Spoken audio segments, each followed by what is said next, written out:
private ownership because people will probably still find a way to have exotic animals. And how can you really control it if you don't ban it? How can you know, and somebody could have them for a long time and everything's just fine, and all of a sudden one day decides to change their mind and then let them loose. So it's very difficult to have any real control. I think it should. I don't see any way of regulating the care of the animals or the space that they're in. I mean, it would be one thing if people had, like, 100 acres and it was a great environment and the animals were well cared for, but I don't think that that's something you can regulate. So I would say no.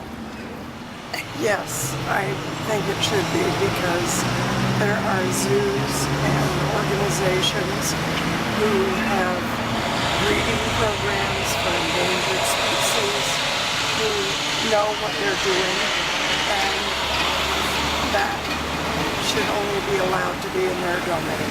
I think when private people own wild animals, it can be a tragedy like what happened in Ohio. I don't believe it's necessary to ban it. I think you certainly want to regulate it. There are good cases where you want to protect those animals from escaping into the wild, but an outright ban is a little bit draconian, and I think with proper regulation that would be a good solution. Well, no, not necessarily. I don't think so. I think pet ownership is one of responsibility. You need to be a responsible pet owner. I just was talking to a guy yesterday who had a parrot from South America. And, if that law was the case, he wouldn't be able to own this parrot. But as far as owning Bengal tigers, that's another story. I don't think the average person should be able to own a Bengal tiger.